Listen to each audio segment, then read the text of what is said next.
Hey everybody, this is herculespetix, founder, curator, docent, and gift shop employee of the herculespetix Academy of Comic Book Studies.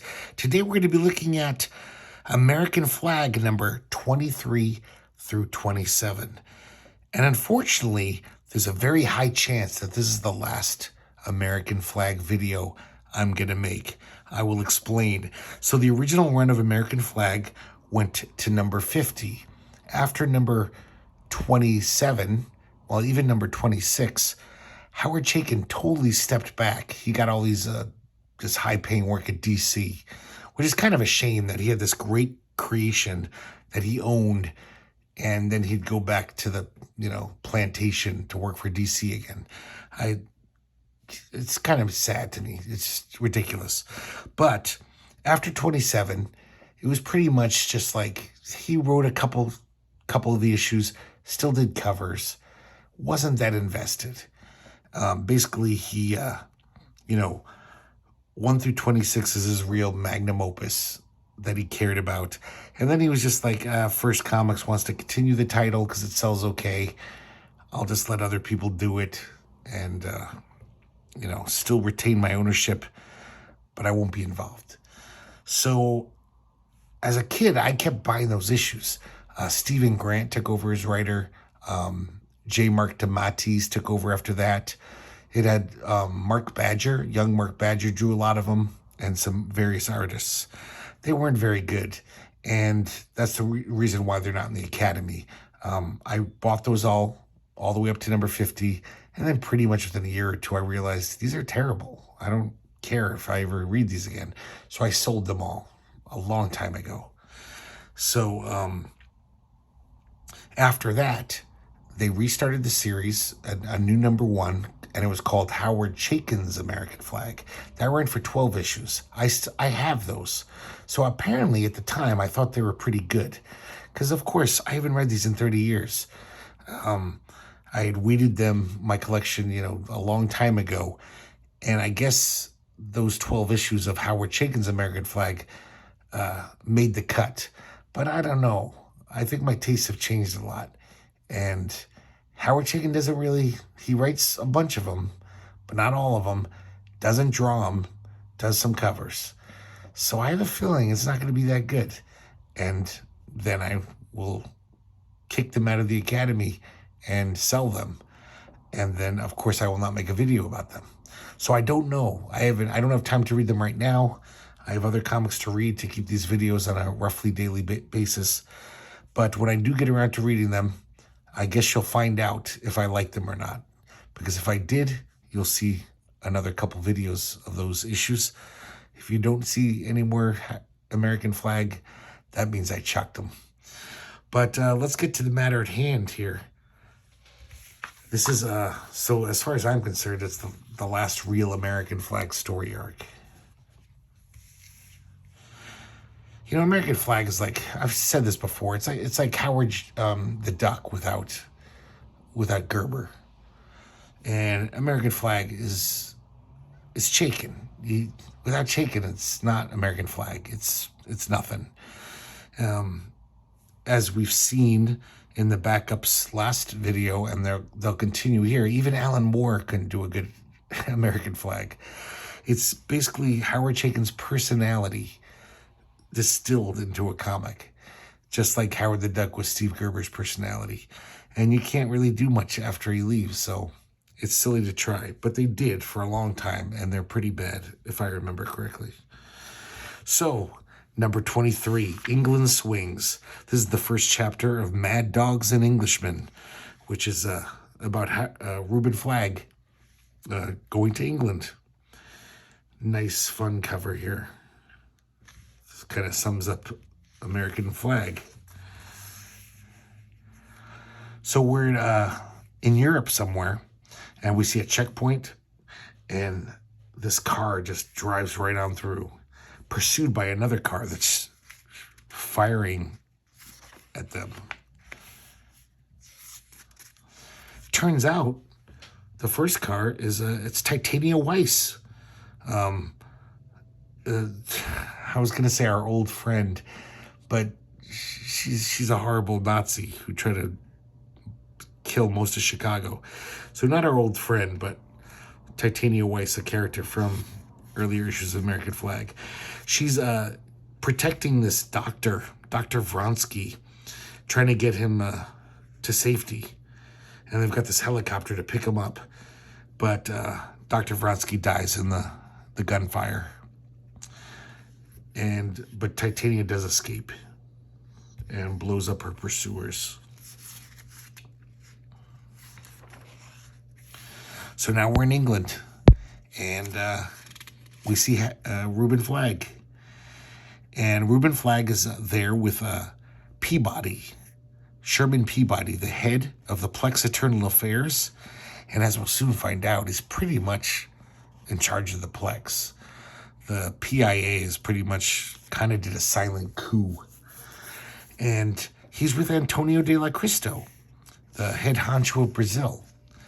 And he's acting very out of character. He's actually acting like a child. And Peabody's talking to him like he's a child. Almost like he's his caretaker, his father. It's very weird. I like this hero, Howard Chaykin, has already been in the business 10 years. And we see this in various issues of American Flagg. He's still experimenting with graphic stuff. And look at this. This is kind of interesting to show the rain on the window and the reflection it makes on his face. Just uses these little squiggly lines. And it kind of works. It's like, oh yeah, I get it. That's, the weird reflections that rain on glass makes. And driving them is this guy Yuri, a Russian. Because London is now under joint Plex Russia control. There's just been so much fighting. It's almost like when the UN goes into a place and, tries to establish order. So the war between Ireland and the People's Republic of Great Britain is still raging, but London's kind of like a safe haven, a free zone. And they've kind of, there's not much hostilities there. It's business as usual. So basically, Reuben Flagg is in England because it turns out that Mark Thrust seems to be the #1 show in England and Ireland. And it's so popular that hostilities decrease when it's aired. And so they're like, maybe this could be a way to find peace. We'll distract people basically by having this big tour because people love Mark Thrust so much. Because it literally, people put down their guns to watch Mark Thrust every week. So they're hoping that that'll be the outcome.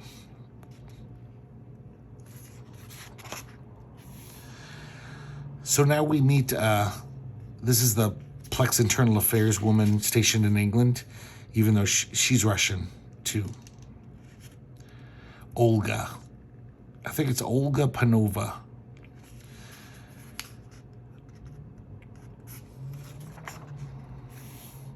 And Antonio is acting really weird. Just very strange.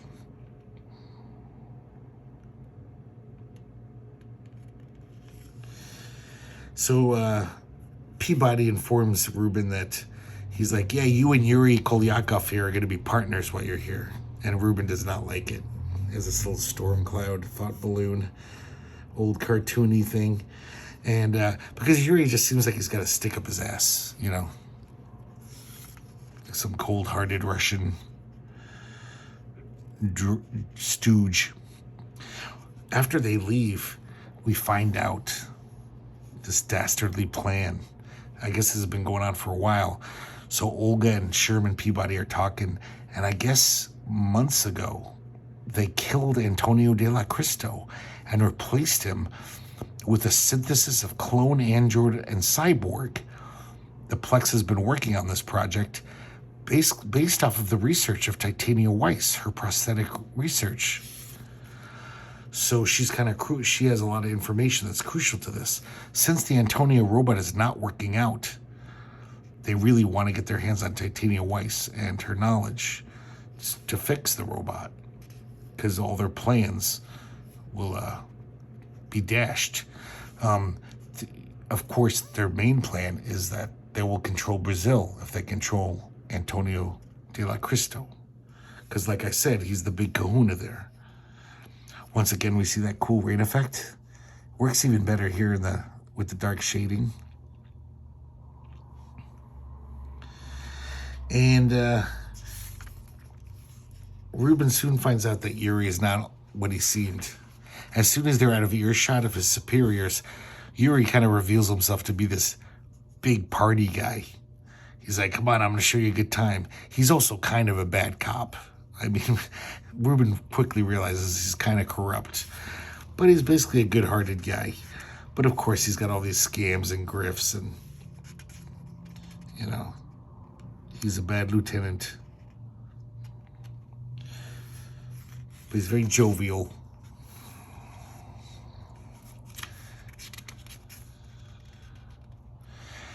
And they get news that Antonio has escaped their custody.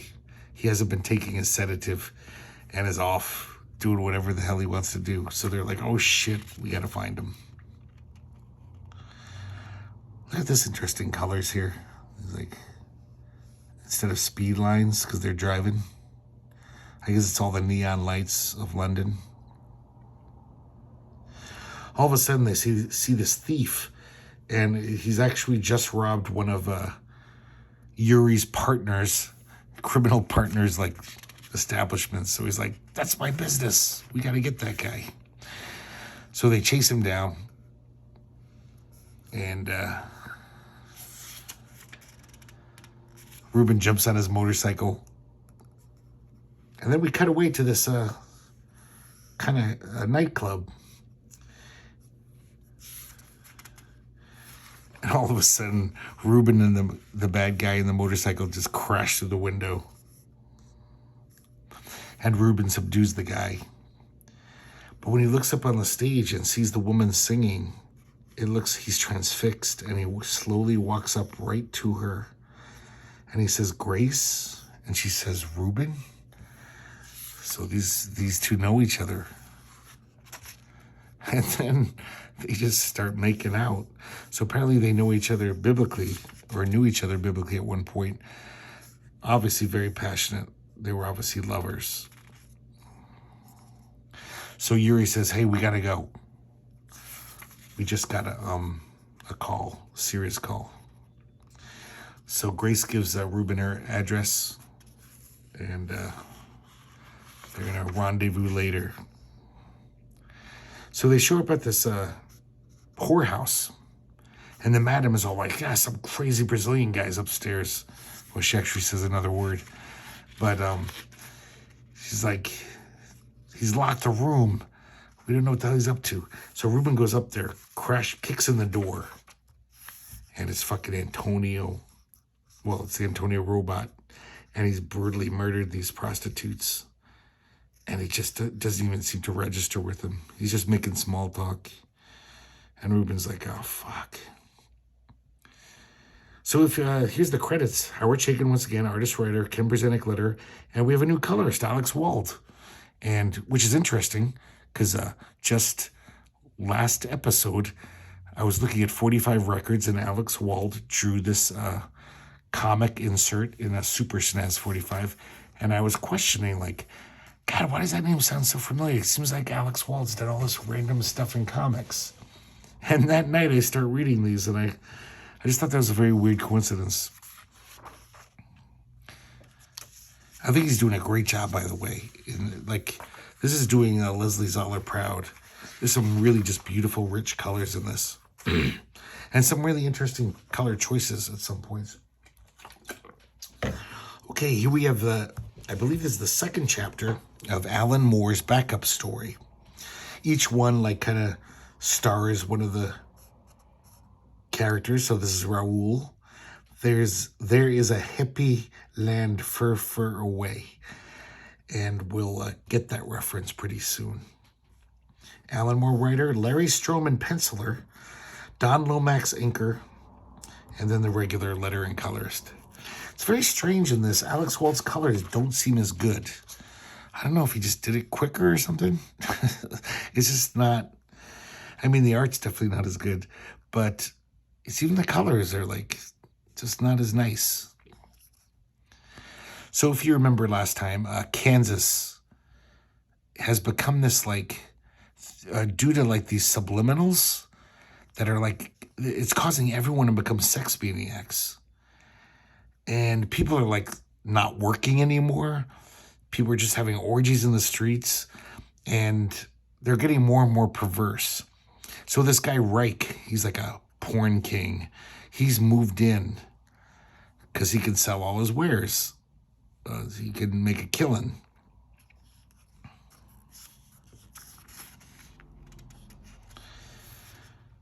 So Raoul, is in Kansas with Luther Ironheart. Supposedly, they're supposed to be investigating this, but Raoul's just having a good time. He's just like, whatever.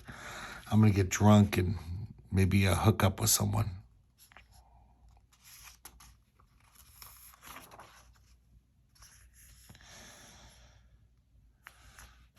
So we just see all around Kansas is just degenerating.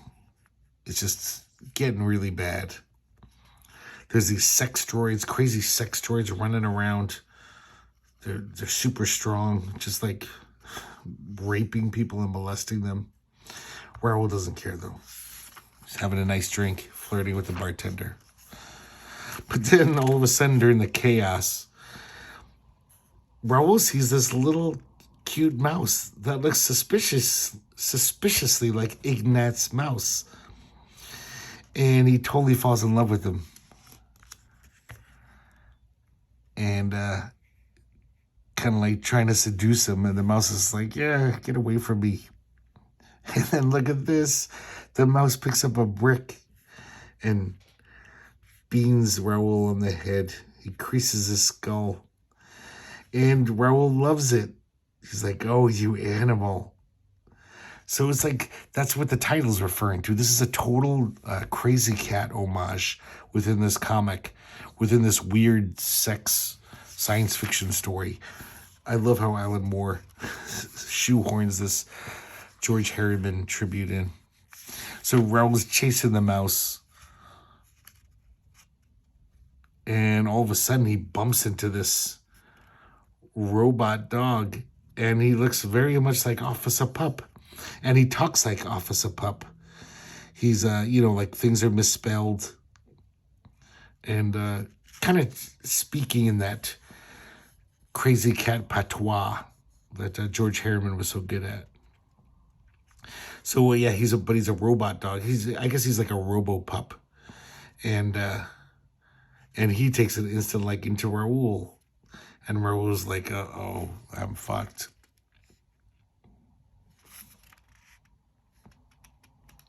So meanwhile, Reich has got deactivated Luther Ironheart and has changed his programming so it'll be his personal kind of S&M robot that beats the crap out of him. I guess that's what he's into.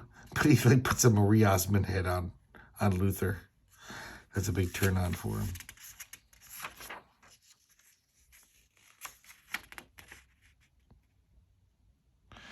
So Raoul's stuck in this tree trying to avoid RoboPup. And the Ignatz mouse is going to throw another brick at him. Meanwhile, back in Chicago, Medea, who's been left in charge of the Plexus Rangers, she's like, shit, we lost contact with Raoul and Luther. Come on, Jules. Death Wish Jules. We got to go check this shit out. And they leave Mandy in charge. Kooky stuff. Number 24, chapter 2 of Mad Dogs and Englishmen. Very romantic cover. It's like a romance comic. And Howard Chaykin's a big softie.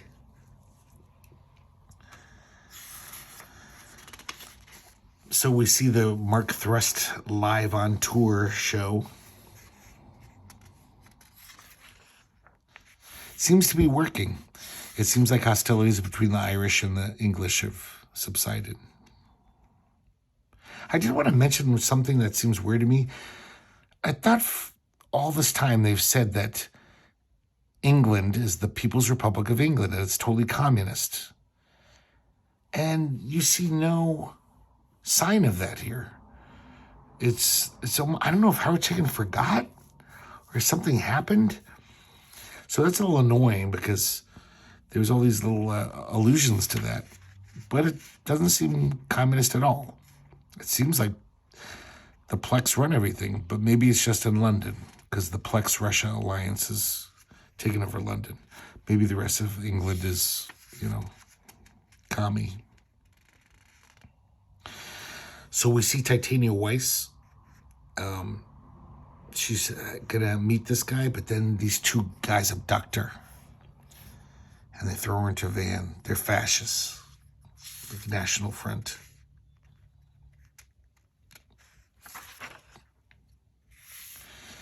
So the whole thing with Antonio killing those prostitutes, we find out that Sherman Peabody put the kibosh on it, so there's no news story. They clamped down on it. Here we meet Dana DeNono. She was a co-star on Mark Thrust, so she's on this tour as well. She's pretty dumb. She's a drug addict. Everyone she meets, she's like, hey, do you know where I can score some dope? Obviously, Ruben Flagg has no respect for her. He's just like, get the fuck away from me. You're an idiot.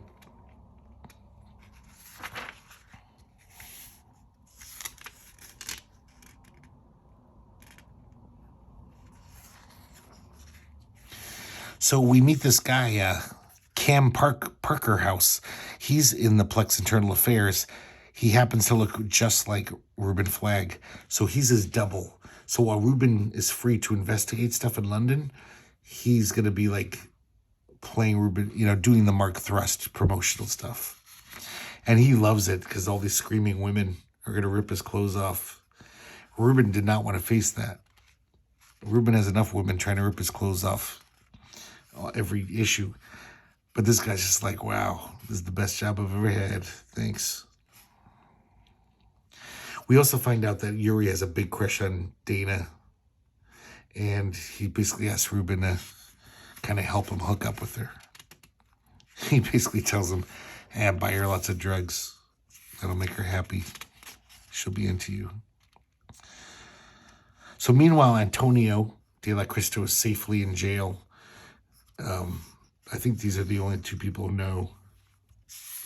Peabody and Olga.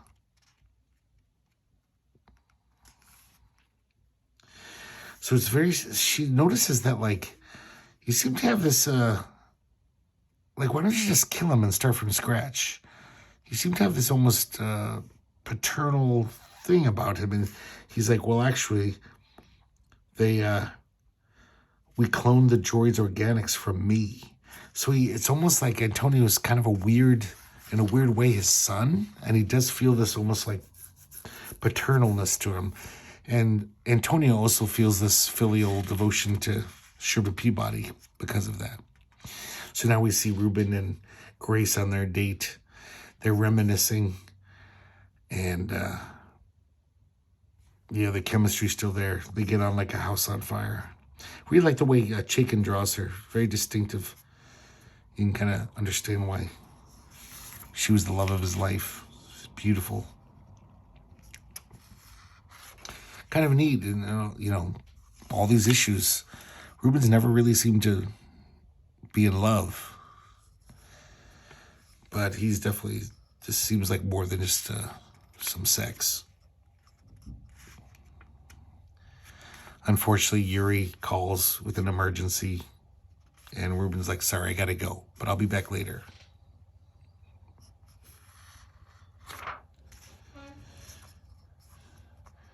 So it turns out it's not official police business. It turns out that Yuri was trying to score drugs for Dana, and it went awry. The drug dealer started shooting at him or whatever.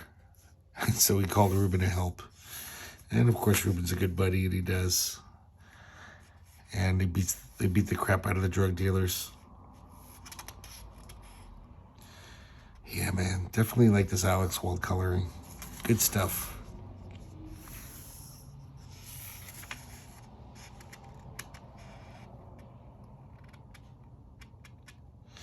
So now Ruben and,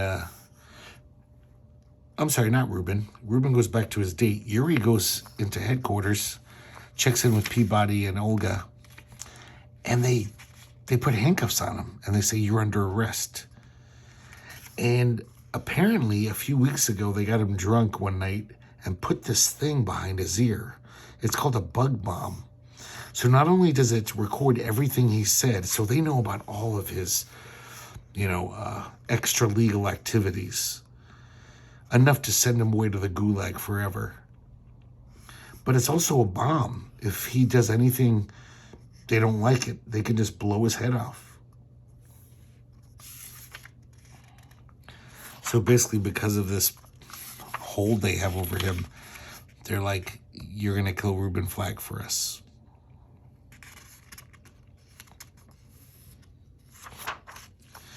Okay, next chapter of the backup story.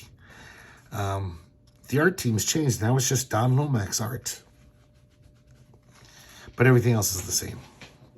And this is Jules Deathwish Fouquet in Zen and the Art of Motor Mater Maintenance.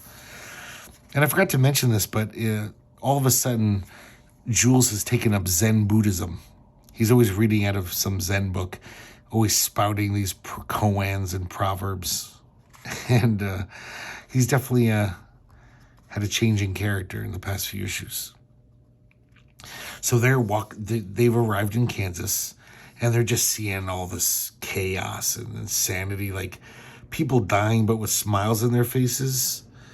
And then these motor maters, they're the sex robots, jump out and attack them. They blow them away. Medea and Jules shoot them. I wanted to say, though, this serial's very weird. Alan Moore had already been doing Swamp Thing for a couple years at this point. Almost all the backup shit he was doing at DC at this point was outstanding. Just batting 1,000. I gotta say, rereading this after the first time in 30 years, this is some of the worst Alan Moore I've ever read. I mean, I have almost everything Alan Moore's ever written. From Maxwell the Magic Cat and The Stars My Degradation all the way up to Providence and League of Extraordinary Gentlemen. And even his earliest stuff, like his 2000 AD stories, this is just like, a lot of the jokes fall flat because this is basically a big farce. It's played for yucks. And I don't know, it's kind of sad. I'm almost amazed that Alan Moore wrote this. It's got none of the clever storytelling that he usually does. Just, very strange. It's kind of interesting, too. It's so early in his career. There's no mention on the covers of, like, inside an Alan Moore comic, he hadn't even done Watchmen yet. He was an upcoming star, but not quite the big star he became. So, we see more, Kansas is just crazy. We see more scenes of how nuts it is. And Medea's driving, and she's kind of distracted. And she crashes right into this sex droid, a motor mater. And Jules rips his arm off. And this motor mater just knocks Jules out with one punch. And this is so weird. This motor mater guy, for some reason, he's looking at the battle van that they were driving, and he's just like totally turned on. And he walks over and starts humping it. And Medea's shooting him, just like, that's our transportation, get the fuck away from there. While she's distracted doing that, we see these old ladies grab Jules and abduct him. And they get away because the truck blows up and knocks Medea off her feet.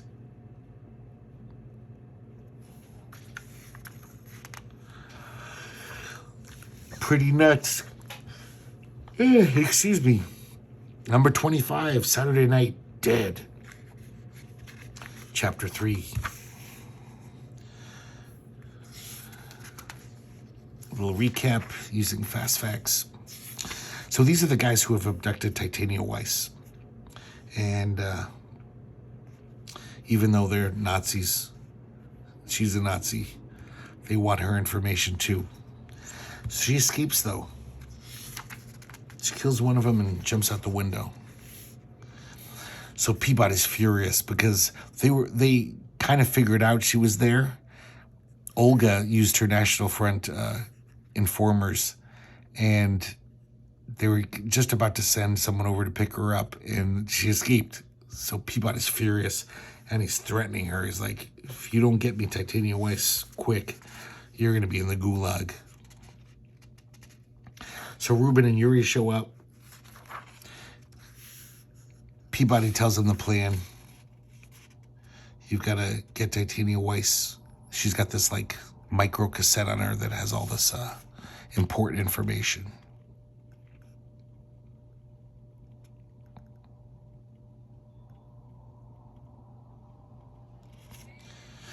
He also informs him that guy Vronsky who died, Dr. Vronsky, he was the one who really took Titania's research and made this amazing synthezoid, cyborg creatures.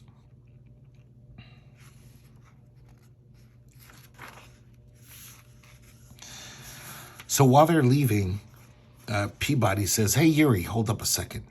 I want to talk to you. And they tell him, well, that's Ruben's orders. Your orders are you're going to kill Titania Weiss and Ruben. And if you don't, we're going to blow your head off. So it looks like Yuri's just like, I got no choice. Doesn't look happy about it. Ruben's having another tete-a-tete with Grace. Really seems like their love is rekindled. But after he leaves, of course, we find that she's up to some intrigue. She's with the underground. They're kind of like the anti-National Front. They're more like the lefties. And she says she feels bad, but she's like, yeah, I'm jerking Ruben's chain for the cause.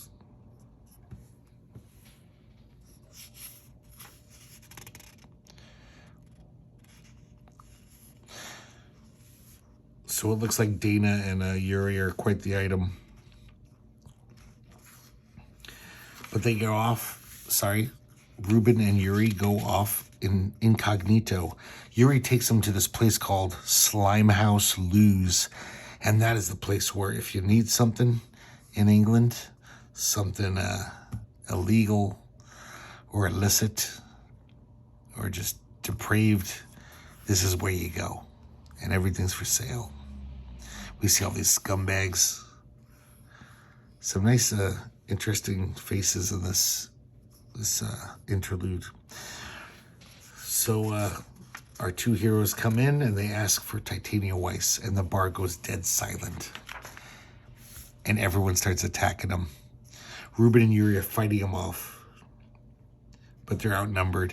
And then someone conks Ruben out, and she's gonna blow his head off. She's the owner of the bar. But then all of a sudden she recognizes him. She says, oh my God, you're the guy who plays Mark Thrust. Oh, I'm sorry, baby, come with me. What can I do for you? So she gives him some leads on Titania Weiss. And if there is reincarnation, I want to come back as Ruben Flagg. He's one lucky motherfucker. So Olga is babysitting Antonio. They've got him handcuffed because, he's violently crazy. And they're watching TV. Sherman Peabody shows up at this one of the Mark Thrust events. And all of a sudden, these guys show up. And they abduct Sherman Peabody. These guys are actually fascists pretending to be the underground. So they're spouting leftist stuff. They keep saying, you fascist pigs, we'll show you. And of course, the guy who's doubling for Ruben, they totally just take him out. So everyone thinks Ruben's dead for a hot minute. Meanwhile, Antonio's watching this on TV, and he snaps his handcuffs. Because remember, he's a robot. He's like 10 times stronger than a human. And grabs Olga, shoots the other ranger. And he's just like, we have to rescue Sherman. Because like I said, he has this filial affection affection for Peabody. He escapes, jumps out the window, and he's on the loose. And Olga puts out an APB on Antonio and says he's not to be taken alive. Okay, next chapter of the backup. Media Blitz. Welcome to the Pleasure Dome. Same creative team. So we see how crazy things have gotten in Kansas. Medea's checking all this shit out, trying to find everyone. And there's this giant kind of sporting event they have. The whole, like, thousands of people are in this auditorium watching these giant, like, fertility gods kind of have some kind of battle to the death. The male one has got this ramrod, battering ram. And the female one has these, like, spikes at the end of her boobs to pierce his chest. There's all women in this one, all men in this one. And everyone's laying bets, and it's like watching the Super Bowl. I'd probably watch this on TV if it was on TV. The male side wins, and, like, just hundreds of people die. I mean, when these guys crash into each other, it's full of people. Of course, these people are so lust-crazed. Nobody cares. There's all these... They're like, come on, hose down the blood. We got a show in 2 hours. The crowd is just cheering. They're loving it, even though hundreds of people have died. So Medea just keeps running around, seeing all this crazy, depraved shit. That's a really good face for Don Lomax. Don Lomax is very spotty, very inconsistent. In this, more than anything I've ever seen, where there's like a face that well drawn, it almost looks like John Totalman inked that. But then there's some panels where the anatomy is so off and just bad. It's scary. So Medea finds Luther Ironheart's body, flicks it on, and it's a Judy Garland head now. And Luther's robot body begins to kick the shit out of her because that's what he's programmed to do. Reich runs in there and turns him off real quick. And they capture Medea.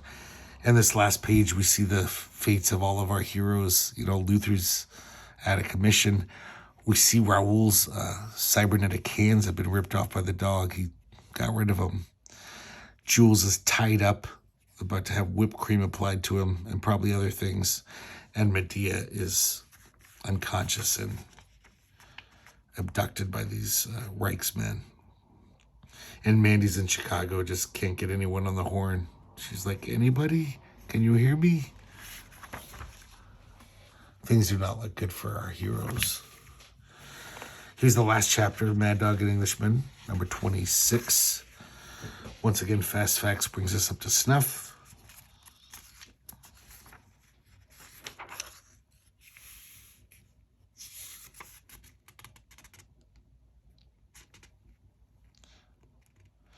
So everyone's freaking out. They got to find Antonio. Meanwhile, we see Antonio. He yanks this woman out of her car. It looks like he kills the boyfriend and drives off in that car. He's heading to Birmingham, where Reuben is.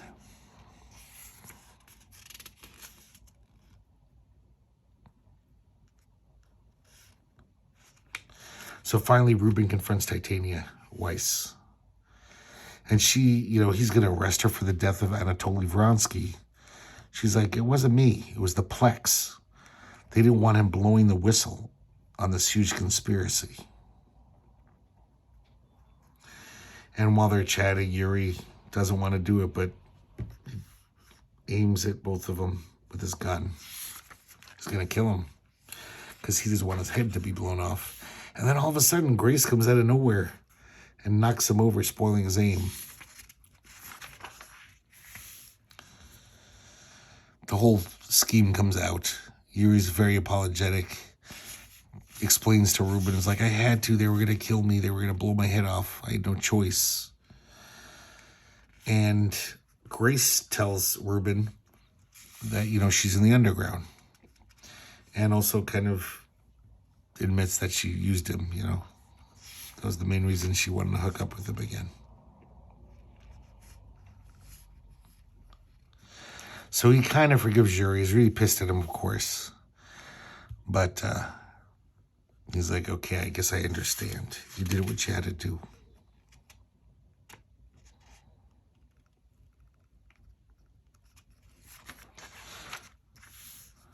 So Ruben knows the plan now. He sees that micro cassette.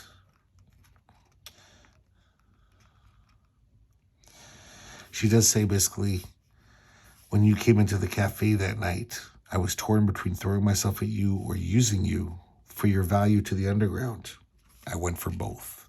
So she does love him, but she also realized that it could really help her cause. Meanwhile, we see Peabody. Turns out he's just, these are just regular kind of gangsters.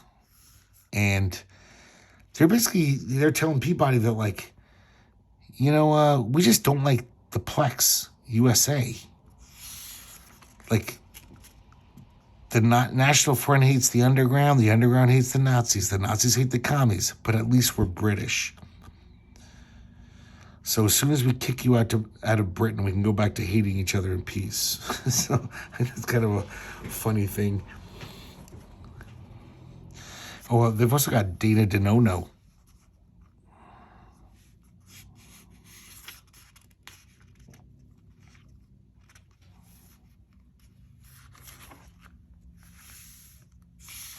Meanwhile, we see Antonio is just driving around, running people over.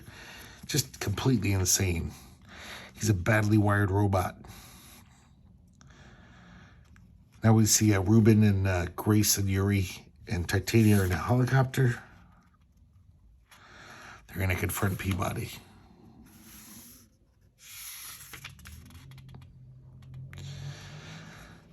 So in the meantime, by the time they get there, Dana's there, kind of shaken, but okay.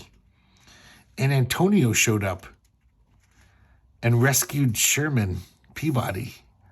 But it's also like he's his prisoner because he's insane now. He's got him by the wrist. He won't let go.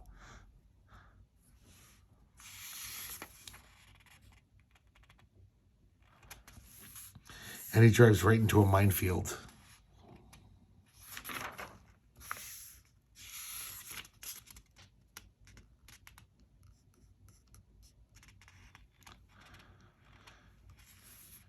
And their car blows up.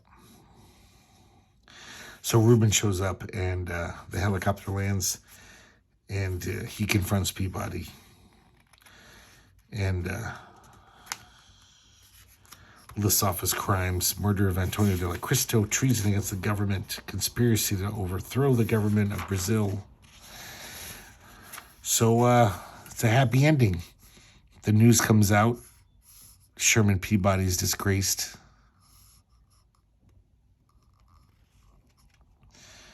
Everyone finds out about their plan.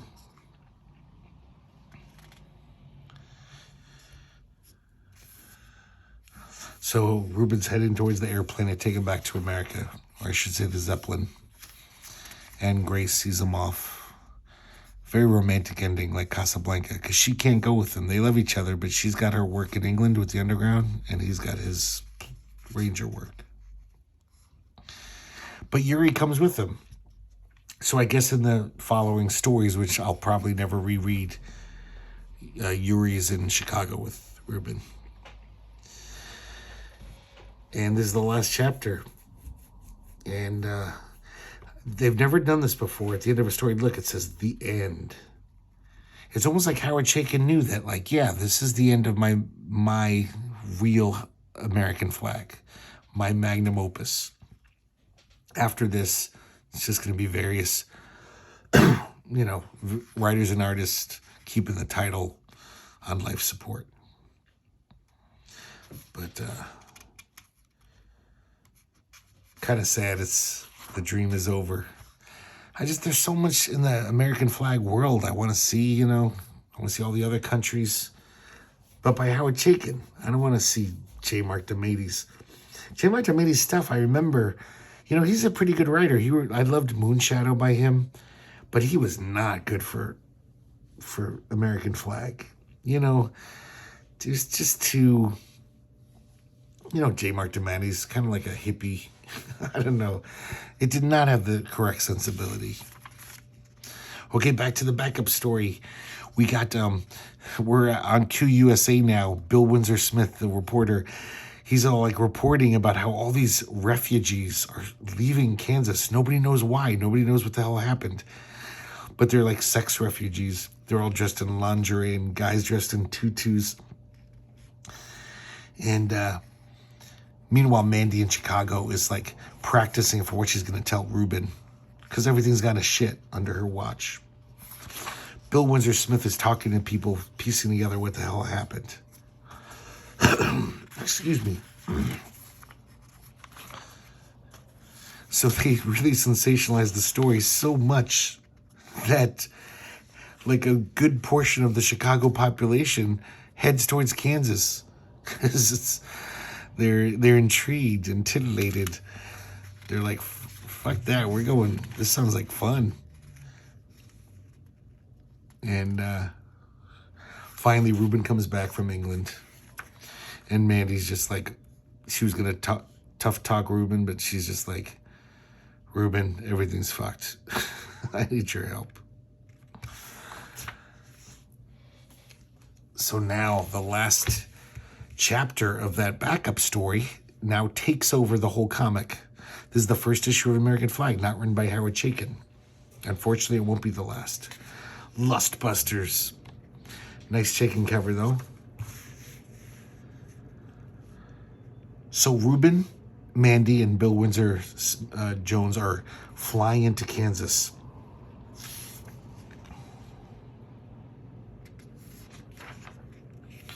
And of course, they just see carnage everywhere. It's a fucking apocalypse. And they see this woman, and they question her because, they're looking for their friends. And she mentions something about, oh, you guys are rangers like that big black boy. And they're like, are you talking about Jules Fouquet? You better tell us if you know anything about him. And she says, oh, my Mahjong club. I can't betray them. So they rough her up until she does give up the location, and they bust in. And it is these old ladies, this Mahjong club, because of the sex subliminals, are now just pervs. They've had Jules tied up for a long time, and he's probably had to put up with lots of humiliations. Jules says that by focusing his awareness upon the void that is beyond self, he was able to transcend each humiliation. And then he pauses and slugs one of the old ladies and says, except the one with the saran wrap and the yogurt. Let's go.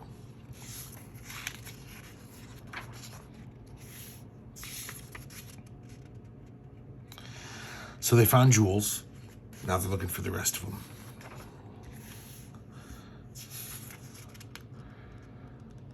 We see Reich's assistants here. They're all kind of like realizing what a shit show it is. They're like, God, we should just bail. This is not going well. Reich's insane. Here we see Reich, his girlfriend, her sex-crazed dog, can't stop humping everyone's leg. Everyone's just like, even his partners, they're like, we're out of here. This is not what we signed up for. And Reich is just like, I've created a paradise. This is like my work of art. This beautiful sex paradise. He's kind of crazy. He's also making a lot of money, so he doesn't care. So our heroes see this. They blow up the transmitter that's making the subliminal sex signals.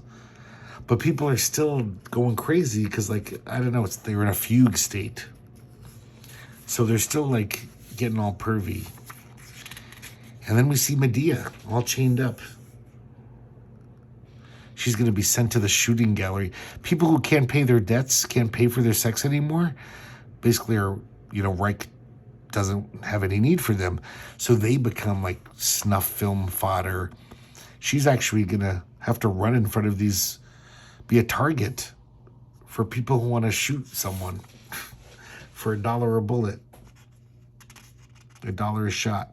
She escapes them and finds Ruben and Mandy and crew. And now they're looking for Raul. Raul's still with Robo-Pup, Officer Pup robot, and completely powerless.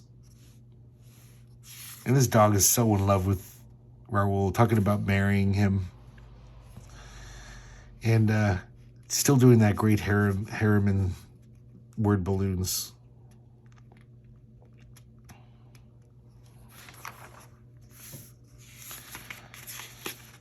But then the sex robots jump out of the showroom. See, remember what I was saying about Don Lomax? Look how horrible this anatomy is on the sex robot. That is terrible. Like, so misshapen and fucked up. And even look at Reuben Flagg's face there. He looks like he's bucktooth or something.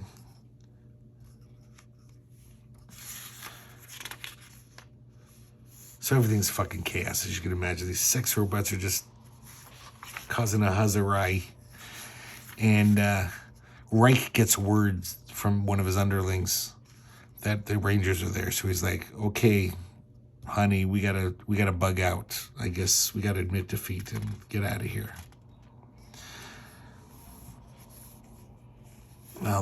Well, our heroes here, that's Reich's main bodyguard guy, enforcer. And he attacks them, jumps out of the shadows. He's really good at martial arts, so he really is taking them all on. But then the Luther robot with the Judy Garland head wakes up and beats this. Doesn't just beat the shit out of him, just fucking stomps him into paste. Look at this. It's just blood and gore. Ruben knocks Luther's body with a gun, and it kind of puts him into a passive state. And Judy Garland's just going, there's no place like home. There's no place like home. He tries a good Judy Garland in some of these panels. Back to Reich making his escape.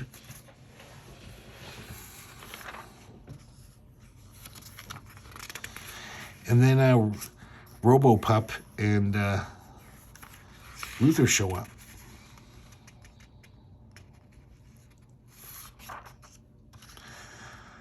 Robo-Pup's going to attack them, so Reich shoots him in the head, in his robot head. The dog is still, like, not taken out. It's still talking, but he is kind of like fritzing. He's fritzing out, but he's still moving, and they're like, oh my God, he's still alive. So the girlfriend's dog, who's still horny as hell, totally falls in love with Robo-Pup and jumps on him and starts humping him. And right then the Robo-Pup really fritzes out. And the electrical current goes right through the chain holding the dog and fries Reich. That is his end. Now we see the aftermath. Kind of a happy ending for a lot of people. Reich's girlfriend inherits all of his money, and it may be due to the fact that Reich's lawyer is now going to marry her, and he made her the beneficiary of the will. I don't know if you remember that first chapter from last episode. We saw that TV ad executive, and under the influence of the subliminals, his bodyguard, his big Samoan bodyguard, basically raped him. And they happily tell the newsman, Bill Windsor Jones, happily tells him that, you know, we've been together, locked up for all week. It really put me in touch with myself. We're getting married too.